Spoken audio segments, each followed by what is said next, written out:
오늘 말씀의 제목은 죄인 중에 내가 괴순이라 이런 말씀 제목 가지고 함께 말씀을 나누고자 합니다. 오늘 본문은 에베소의 감독으로 있는 디모데를 향해서 사도 바울이 로마에서 이렇게 보낸 서신인데 사도 바울이 변화를 받고 또 주님을 영접하는 사람들이 많아지면서 자신의 아들과 같은 디모데에게 함께 동행하는 시간이 되었다는 겁니다. 디모데의 이름은 하나님을 공경하는 자 이런 이름의 뜻을 갖고 있습니다. 그만큼 예수님을 알지 못했을 때에는 부모님들에 의해서 하나님을 신실하게 믿었고 또 주 예수님이 오셔서 우리에게 복음을 전해주신 다음에는 주님의 사랑을 사도 바울로부터 그 말씀을 온전하게 전해 듣게 되었다는 것입니다. 보면 디모데는 아들과 같습니다. 굉장히 연소합니다. 몸도 굉장히 약해서 위가 안 좋았다고 이렇게 기록되어 있어 포도주를 갖다가 약으로 썼다고 하는 바울의 이야기도 있습니다. 그것처럼 연약한 가운데 있지만 주님의 말씀을 가지고 에베소의 감독으로 있는 것입니다. 에베소에서 가장 어떤 권위가 있는 가장 연소하지만 권위가 있는 그런 모습으로 살아가야 되는데 주님의 말씀을 받아들이고 나서 모두가 한 가지 생각을 갖고 있는 것이 아니라는 겁니다. 복음을 받아들이는 분들이 각자 자기의 생각을 나타내기 시작했다는 겁니다. 그래서 명주주의가 나타나고 율법주의가 나타나고 전파되는 것은 분명히 예수 그리스도인데 그거에 반해서 똑같은 생각을 가지고 주님의 나라를 온전히 소망하고 살아가는 것이 아니라 각자 자기가 느낀 대로 살아간다는 거죠. 이제 그것을 사도 바울이 온전하게 깨우쳐주기 위해서 우리 편지를 통해서 디모데에게 확신을 주는 이야기입니다. 디모데에게 확신을 주면서도 본인이 어떻게 주님으로부터 은혜를 받았고 자신이 어떤 사람이었는가를 변증하는 겁니다. 그래서 오늘 12절에 보면 나를 능하게 하신 그리스도 예수 우리 주께라고 했습니다. 사도 바울이 주님의 능력을 주님의 은혜가 임해서 가는 곳마다 이적을 베풀고 말씀을 전할 때 고통도 분명히 당하죠.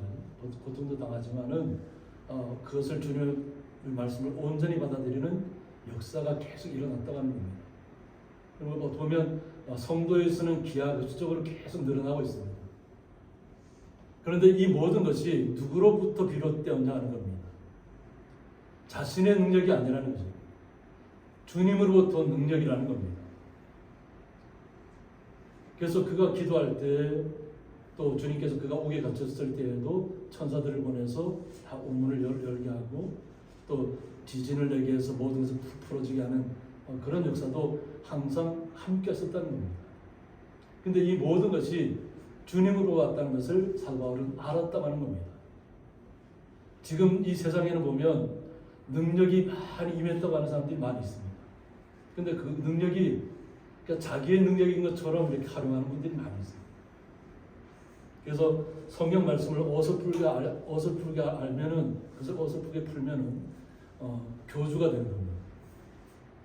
주님만을 온전히 나의 구주로 삼아야 되는데 그 구주가 자기라고 착각을 하는 거죠. 그러면서 결국 이 땅에는 지금 시대 이전부터 계속해서 그런 이단 교주들이 그냥 쉴새 없이 나타났다가 사라지고 있다는 거죠. 근데 이 시대도 마찬가지입니다. 이 시대에도 지금 말씀을 갖다가 온전히 자기의 것으로 삼는 거죠. 이름은 앞에서는 예수님의 이름을 드러내는 것처럼 하면서 자기가 영광을 다 받고 있다고 하는 거죠. 이적을 베푸는 것도 자기의 능력인 것처럼 합니다. 제가 참 안타까운 것은 뭐냐면 남미나 베네수엘라나 어려운 환경 가운데 있는 데 가서 보면 목회자들이 나라가 어렵잖아요. 근데 목회자들이 그런 능력을 나타내는 사람 앞에 가서 다시 한번 안수를 받고 기름을 붓는다. 그리고 그 사람한테 받은 것이 진정한 기쁨인 것처럼 막 나타내는 경우가 많아요.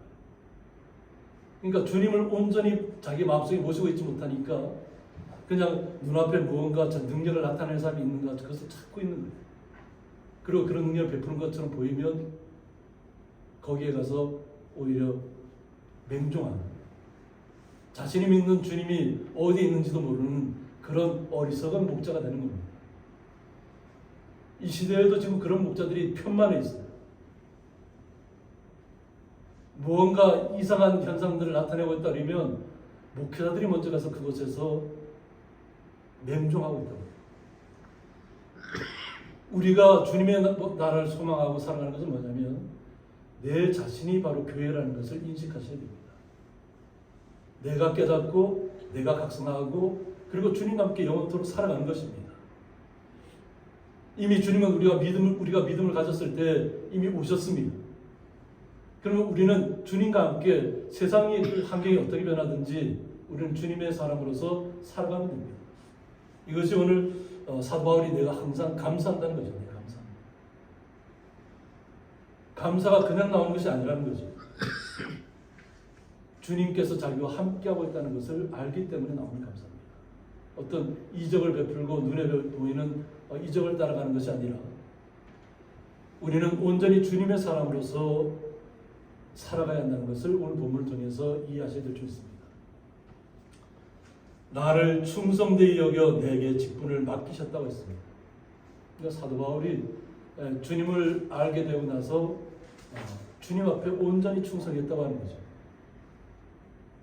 그런데 우리가 알고 있는 것처럼 사도 바울이 처음부터 주님을 온전히 전하는 그런 사람이 아니었잖아요. 오히려 예수를 믿는 사람들을 핍박하는 사람이었다는 거죠. 내가 전에는 비방자라고 했습니다. 예수를 믿는 사람들을 비방하는 사람이었다는 거죠. 그리고 박해자였다고 했습니다. 폭행자라고 자기를 이야기합니다. 우리는 사도 바울이 자신이 수많은 그 고통을 겪으면서도 온전히 주님만의 복음의 말씀을 전하기 위해서 헌신했던 것을 누구보다도 잘 알고 있습니다. 그러나 사도 바울 자신은 오히려 예수 믿는 사람들을 비방했던 사람이라는 거예요. 자신이 오히려 박해를 했다는 거예요. 그리고 폭행했다고 얘기합니다. 이 폭행자는 어떤 게 나오냐면 히브리스테스라고 해서 히브리족 무리하게 행동하다 해서 파생됐다고 합니다. 그러니까 자신의 의가 앞선 거죠. 예수를 믿는 것이 아니라 예수 믿는 사람들을 그냥 자신은 하나님을 온전히 믿는다고 하면서 예수를 믿는 사람들을 핍박하고 폭행했다고 하는 거죠. 가둬들였다는 거죠. 그래서 상대를 무례하고 잔인하게 학대함으로써 즐거움을 추구하는 자라고 했습니다. 그러니까 사도 바울이 처음부터 주님의 사람이 아니었다는 거잖아요. 그냥 무례하게 오히려 자신은 하나님을 섬긴다면서 예수 믿는 사람들을 그냥 무례하게 그냥 잔인하게 학대했다는 거예요. 이것이 자신의 고백입니다. 나는 이런 사람이다.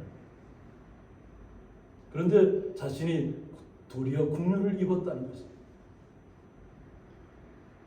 자신은 예수를 분명히 비방하는 사람이었고 박해하는 자였고 폭행하는 자였는데 그냥 상대방들을 무리하게 예수 믿는 사람들을 학대했던 사람인데 오히려 주님께서 자신을 만나 주셨다는 거잖아요. 이것은 왜 주님께서 사도 바울을 만나 주었을까 하는 겁니다. 그러니까 그때만 해도 사도 바울이 아니었죠. 사울이었죠. 내가 믿지 아니하리니 주님을 믿지 않았다는 거죠. 자신이 폭행을 하고 학대를 하고 비방하는 이유는 다 하나님을 위해서 한다는 거예요. 그런데 자신이 그렇게 학대를 하고 비방하고 폭행을 했음에도 불구하고 주님께서 나타나셨잖아요. 다메섹 도상에서. 그리고 그가 예수의 음성을 듣게 되고 그의 눈이 멀게 되는 상황까지도 갑니다. 큰 빛이 임하였는데 그 빛이 임하는 순간에 하늘에서부터 큰 예수의 음성이 들려오면서 모든 사람들이 어떤 상황에 있는지를 알지 못했다는 거죠. 근데 믿지 않는 사울에게 주님께서 임하셨다는 거예요.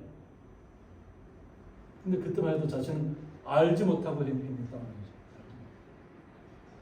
예수님을 바로 알지 못했기 때문에 예수 믿는 사람들을 비방했고 학대했고 폭행했다는 것이. 그것을 당연한 듯이 여겼지만 주님을 자신이 다메섹 도상에서 온전히 빛으로 임한 예수님을 만난 다음부터 자신의 삶이 완전히 바뀌었다는 거예요. 우리의 삶도 마찬가지입니다. 우리의 부모님의 삶도 마찬가지입니다. 우리나라가 온전히 유교적인 나라였고 어떤 불교가 가득한 나라였습니다. 근데 우리의 부모님 세대들이 먼저 주님을 영접했고 받아들이면서 오히려 예전에는 예수 믿는 사람들 핍박했던 나라잖아요. 우리나라도 그랬어요. 선교사들이 들어오면 죽이거나 핍박하는 나라입니다.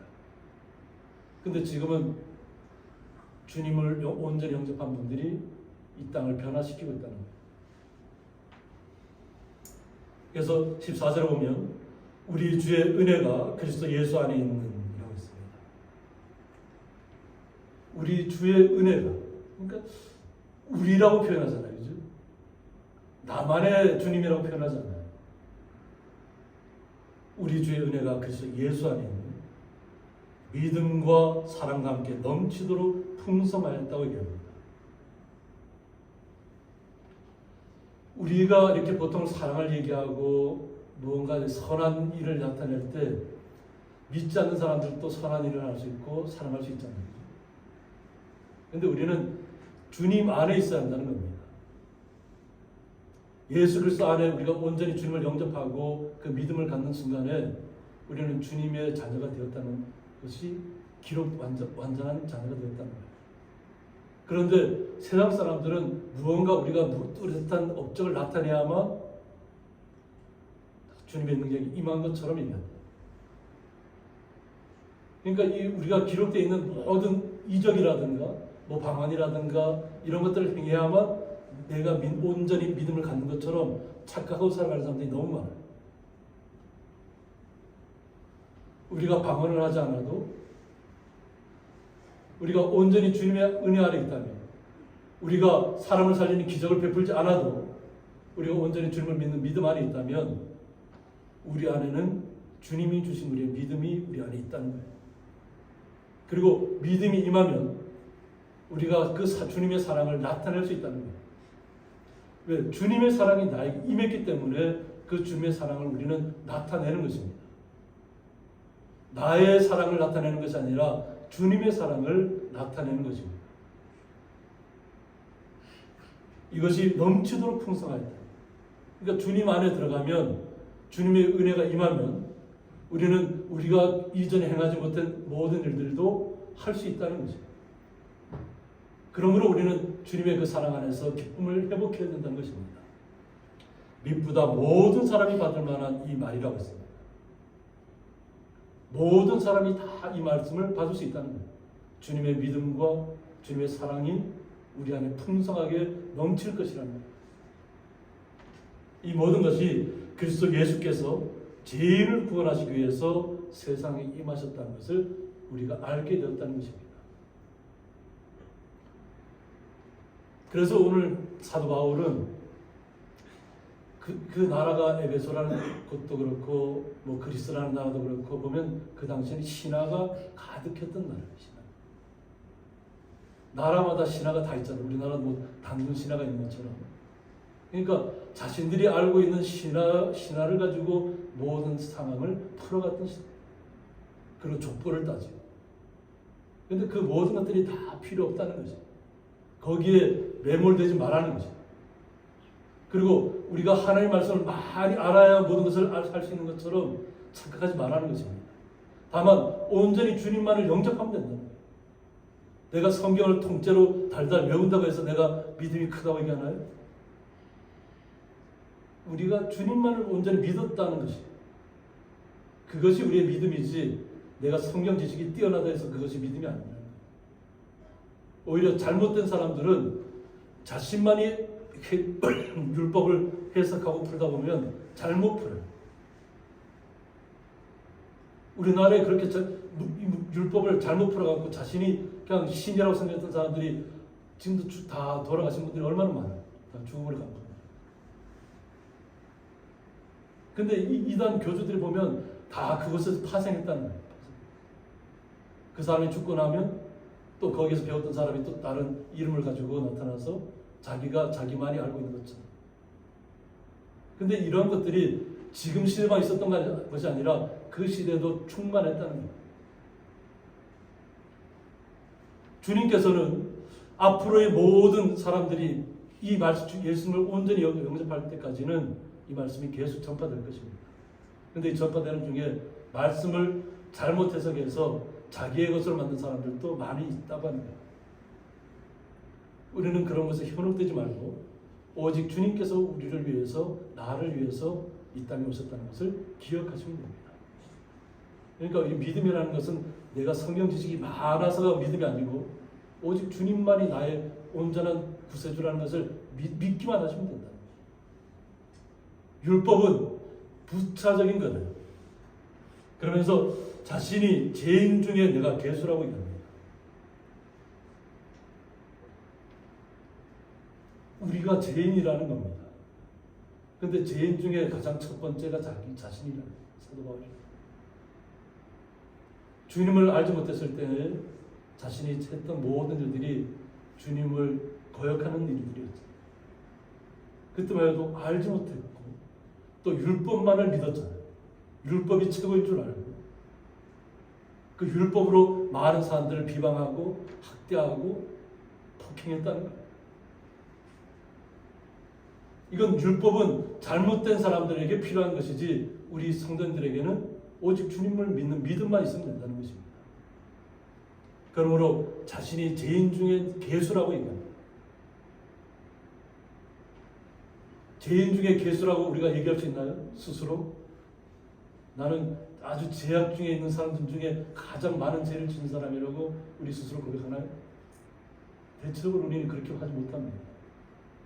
그래도 나는 어느 정도 그래도 선한 일을 하고 있다고 스스로 생각하고 있잖아요. 그런데 우리가 죄인 되었을 때 구원을 받았다는 겁니다. 내가 무언가를 알았기 때문에 구원받는 것이 아니라 주님을 알지 못했을 때 주님께서 우리를 찾아오셨다는 거예요. 이것을 오늘 사도 바울이 자신이 그렇게 먼저 예수님에게 사랑을 받았다고 표현하는 것입니다. 그런데 사랑을 받았다는 표현이 내가 괴수라는 거예요. 죄인 중에 내가 괴수라. 우리 성도님들이 내가 죄인 중에 괴수라고 얘기할 수 있나요? 이것은 아마 사도 바울이 그만큼 은혜를 많이 받았기 때문에 주님이 어떤 분인가를 온전히 알았기 때문에 자신이 죄인 중에 죄인이라는 것을 고백하는 시간입니다. 그리고 자신이 변화되었다는 거죠. 근데 이것이 자기 의로움 때문에 변화받은 것이 아니라는 거죠. 그러나 내가 긍휼을 입은 까닭은 예수 그리스도께서 내게 먼저 일체 오래 참으심을 보이사라고 했습니다. 사도 바울이 예수 믿는 사람들 비방하고 학대하고 폭행할 때에도 주님께서 참아주셨다는 거예요. 십자가의 그 모든 우리를 살리시기 위해서 십자가에 달리셨잖아요. 그래서 십자가에 달린 것으로만 끝났으면 아무 일도 아니죠. 그러나 죽으시고 다시 3일 만에 부활하셔서 이 땅의 시간으로 끝나는 것이 아니라 영원한 하나님의 나라가 있다는 것을 우리에게 알려주셨잖아요. 우리가 이 땅에 살아가는 사람들은 자신의 생각에 갇혀있을 때 사도 바울이 사울이었을 때는 깨닫지 못했던 시간들이라는 거죠. 자신이 사울이었을 때. 사울의 이름이 뭐라고 그랬죠? 존귀한 자, 뛰어난 자 이런 뜻을 갖고 있어요. 그러니까 스스로를 나는 다른 사람보다 존귀하다, 나는 뛰어나다, 나는 다른 사람보다 더 높다 이런 생각을 갖고 있을 때에는 주님을 온전히 영접하지 못했다는 거예요. 근데 주님의 은혜가 자신에게 임하고 나서 자신이 얼마나 하찮은 사람인가를 스스로 깨닫게 됩니다. 그러니까 이름이 어떻게 돼요? 바울로 바뀌잖아요. 바울은 이름의 뜻이 뭐죠? 낮은 자잖아요. 자신을 항상 낮추는 거예요. 우리는 바울이라는 이름이 굉장히 아주 크게 느껴지잖아요.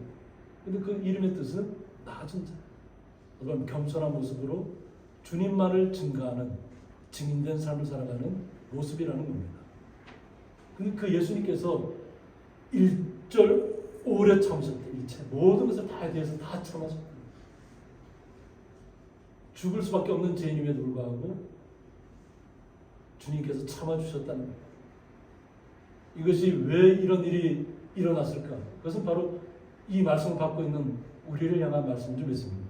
그래서 후에 주를 믿어 영생 얻는 자들에게, 자신의 삶이 끝나고 후에 주를 믿어 영생 얻는 자들에게, 주님을 믿으면 영원한 생명을 얻었다는 거예요. 주님을 믿으면, 예수님을 나의 구주로 믿으면 우리는 영원한 생명을 얻은 하나님의 자녀가 되는 것입니다. 그런 우리에게 본이 되게 하기 위해서 이렇게 하셨다는 거예요.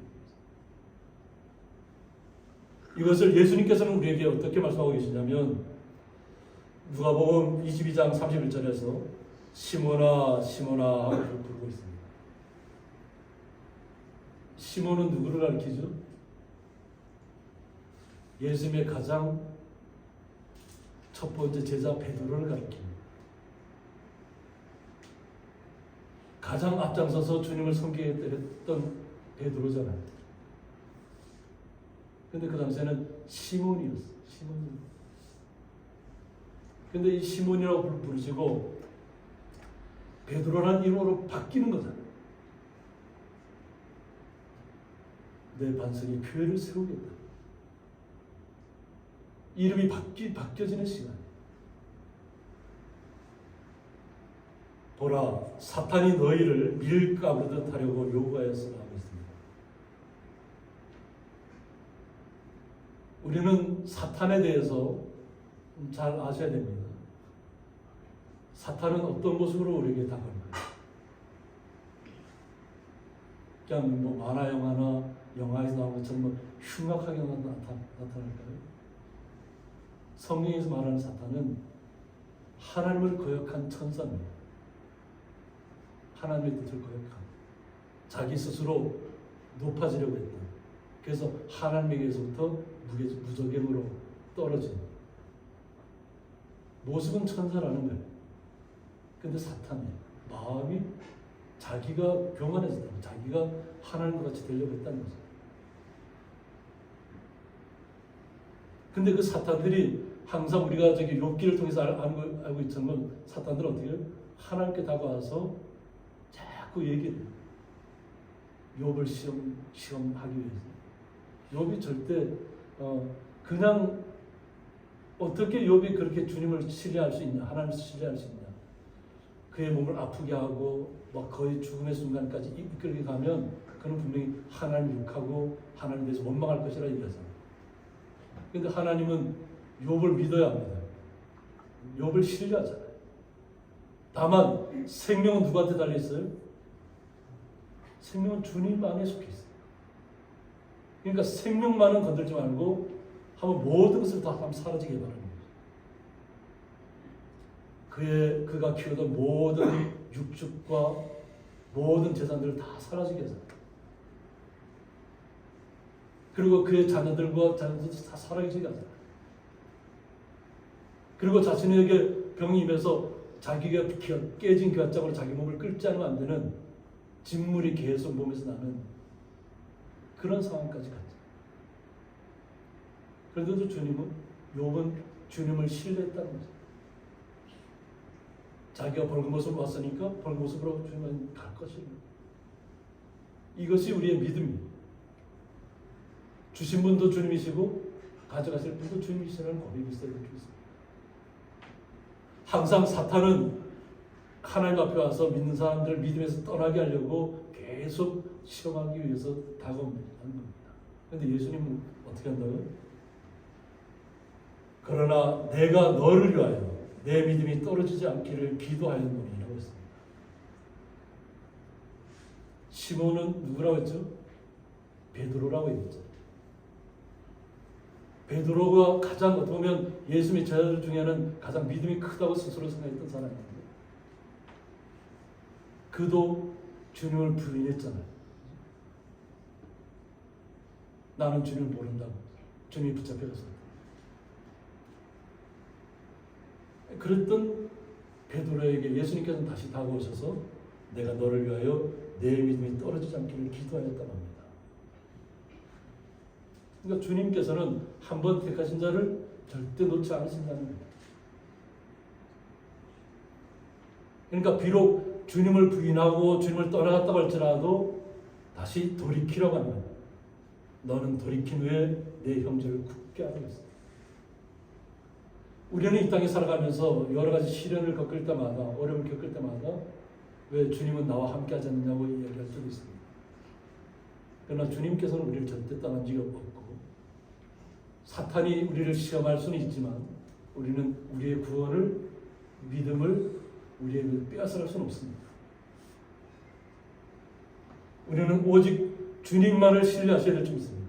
오직 예수님만을 신뢰하시고 날마다 주님의 나라를 소망하시고 이 땅의 모든 어려움들을 믿음만 가지고 나아가야 될 줄 믿습니다. 주님께서 우리에게 요구하시는 것은 온갖 부경화를 많이 가져와서 나에게 드리는 것이 참된 믿음이라고 한 적이 한 번도 없어요. 오직 우리의 마음만을 주님 앞에 드리라는 거예요. 마음. 그러면 주님께서 모든 걸 책임지시겠다는 얘기입니다. 그러니까 주님만을 신뢰하라고 하는 거죠. 그 주님을 신뢰하는 믿음이, 마음이 우리의 충만할 때 오늘 사도 바울이 했던 이야기, 오늘 디모데를 향해서 했던, 에베소 교회를 향해 했던 이야기가 나타날 수 있는 것입니다. 영원하신 왕,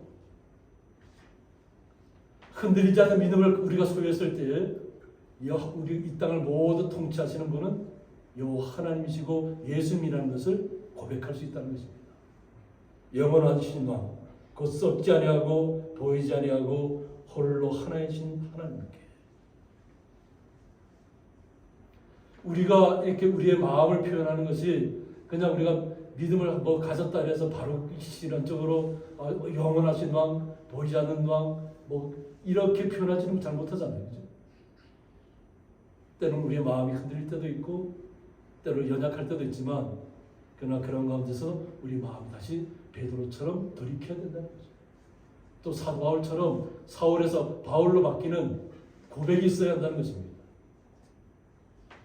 그 고백이 있은 다음에 존귀와 영광이 영원 무궁하도록 있을지어다. 아멘. 이것은 그렇게 된다는 얘기입니다. 우리의 삶이 오직 주님만을 앙망하는 삶이 되어야 될 줄 믿습니다. 예수님은 우리에게 오셨지만 우리의 눈앞에 때로는 보이지 아니하고 뭔가 우리의 마음속에 우리가 아랠 때 나타나지 않는 것처럼 보일 때가 있습니다. 그러나 주님은 우리 옆에 계시고 우리의 마음 안에 계시고 성령을 통해서 우리와 영원토록 동행하신 줄 믿으시기 바랍니다. 주님은 절대 우리를 떠나지 않습니다.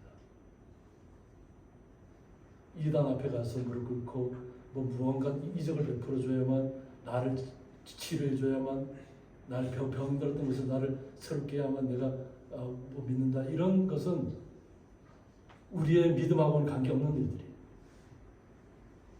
나는 비록 죽을지라도 주님은 절대 못 찾겠다는 그 믿음이 우리에게 필요한 것입니다. 세상은 앞으로 더 많이 흔들릴 것입니다. 세상이 어려워지면 어려워질수록 이단들이 더 많이 나타날 것이고 또 그런 사람들이 스스로를 높일 때가 있을 것입니다. 그러나 우리 믿음의 자녀들은 오직 주님만을 신뢰하는 믿음을 가지고 세상의 흐름에 따라가지 않고 오직 주님 앞에 기도하신 거예요. 예수님의 이름으로 기도하시고 나의 삶 속에 내가 좀 어렵고 힘들더라도, 내가 좀 병들어 있다 할지라도, 고통스럽다 할지라도 나를 구원하신 분은 오직 주님이라는 것을 믿으시기 바랍니다. 그리고 그 주님께서 그 믿음을 주셨을 때 영원한 하나님의 나라가 나의 마음속에 임해 있는 것입니다.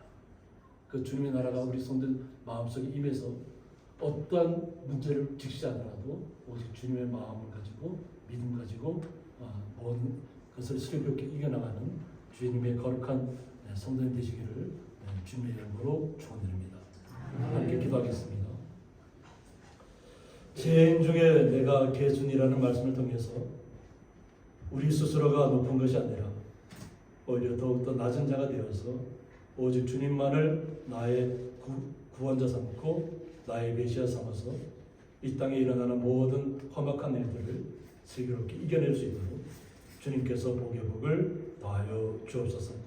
그 믿음 안에서 나는 주님 앞에 감사와 사랑과 은혜의 찬양이 주님 앞으로 올려지도록 날마다 우리의 마음속을 주님의 마음으로 풍성하게 하여 주옵소서. 그 주님의 사랑에 감사하며 예수님의 이름으로 기도드리옵나이다. 아멘.